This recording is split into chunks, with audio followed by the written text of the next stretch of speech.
In this video we're going to take a look at how we can easily stabilize a piece of video footage when editing using Adobe Premiere Pro. So I've got some footage in this sequence that I recently filmed from the side of a river,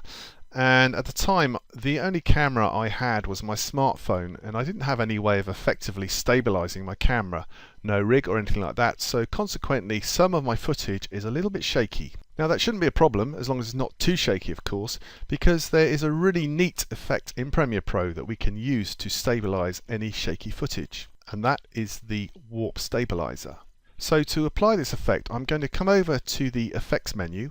open up the video effects list, then expand the distort options and scroll down and choose the warp stabilizer effect.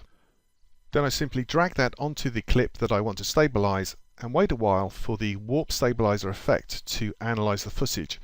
which it does frame by frame, and once complete the clip is now nicely stabilized.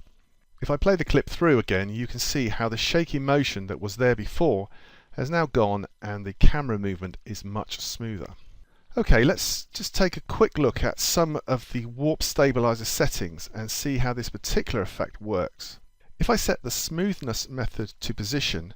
and change the default framing option to, say, stabilize only, and then play the clip, you can see that whilst the center of the clip appears nice and stable, the edges are kind of jumping around, and this gives us an idea of how much work is being done to stabilize the image. And I'm going to set the smoothness method back to substance warp, and then I'm going to set the framing method back to stabilize, crop and auto scale, and this will actually crop the moving edges and scale up the image to refill the entire frame.